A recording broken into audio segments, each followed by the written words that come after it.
It's 11:40. It's 11:41 in the PM, and this upload is with regarding all matters that I've shared throughout my documentary Sad Sign of the Times that handles the issue of computer-aided design. It was initially computer-aided design after I gave birth in 2017, and it was developed illegally without any standardized or consensual contractual transactions. And it started off as computer-aided design by individuals that have been perverting my privacy, disturbing the peace, and that have been damaging the environment and that have been damaging sacred light. Now it's 11:41 at night in the PM.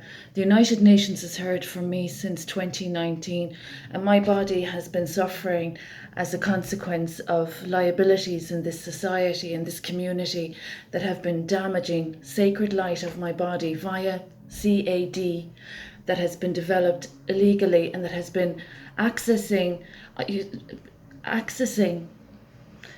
spiritual information, personal information, publicizing that personal information, and that have been altering the identity of my spiritual status. Now, there are very disturbed individuals out there that since 2006 have been causing very dangerous offence to the Fellowship of Narcotics Anonymous. And their very serious offence and disrespect re-emerged when I gave birth and became a married mother to my husband, Richard McKelligot, a missing person. So I'm here in my abode, and I'm tolerating medical negligence since I gave birth in 2015. And as I've mentioned, I have to contend with the CAD developments and the issue of people exploiting from my work, living off my work, while I'm tolerating human rights abuses and constitutional wrongdoings, obstructions of justice, identity theft, people imposing upon me that have been living off my work. It's very dangerous what's going on. I'm very concerned about the mental health of these individuals. The issue of them living off my work, living off my wealth.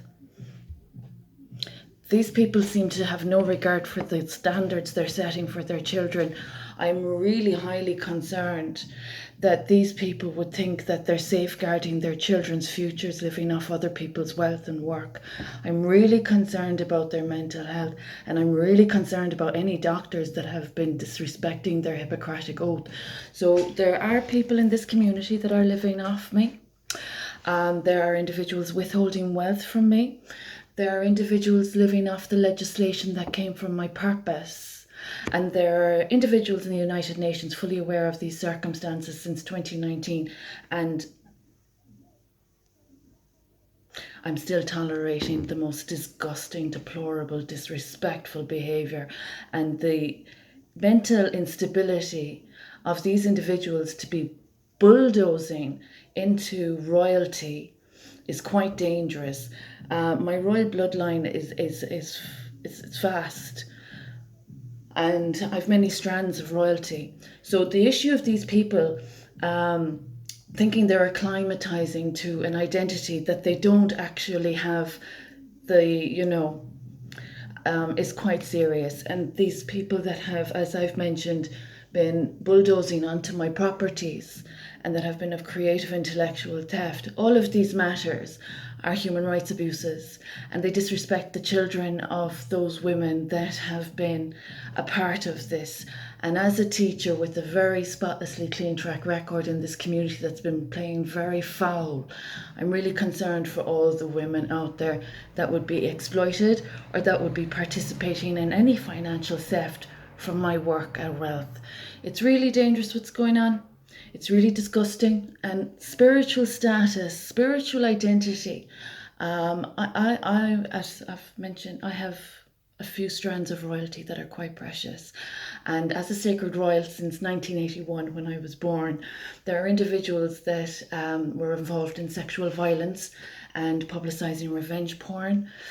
and that have re-emerged with more of the same again since I gave birth, in their vendetta of a very unworthy cause of hate crime and human rights abuses that are still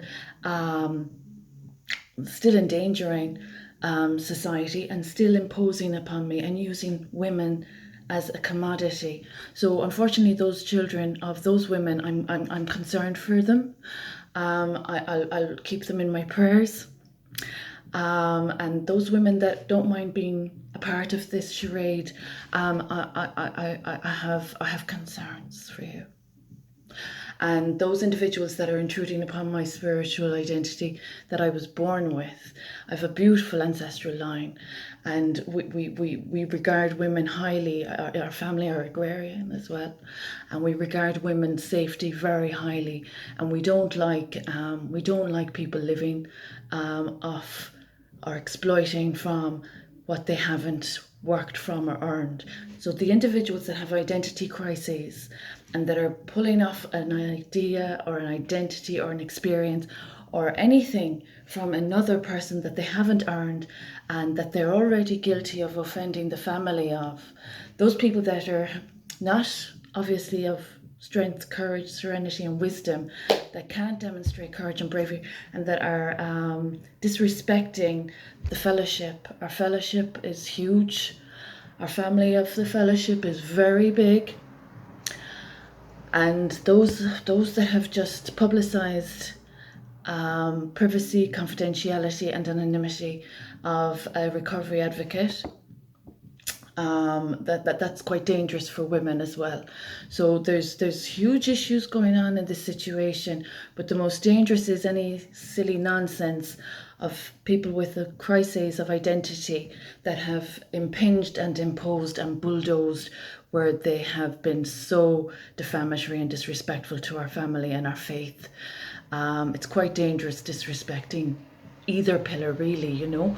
So there's problems in County Kerry since my child was unlawfully separated from me. My child is still a missing person, and there are still people not learning their lesson. And I'm just wondering, because these are supposed to be really smart, intelligent people, and they're living off my wealth and my work.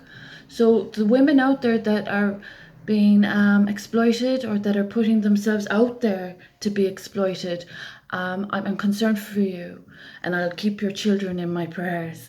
And those people that have been trespassing onto my properties, I hope the authorities know how dangerous a situation this is.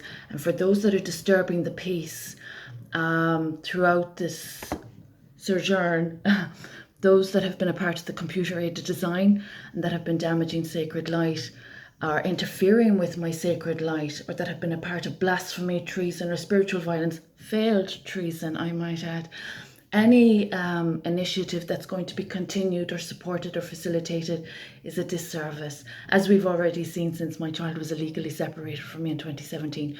So those that are disrespecting ancestry and that have disrespected women and children's rights and that have disrespected my farms of my ancestors, I really hope the United Nations won't be sitting on its hands for too long about this. I've been waiting for you since 2019, so it's quite dangerous that I still have to tolerate this kind of conduct. It's endangering human life, and none of us are above the law.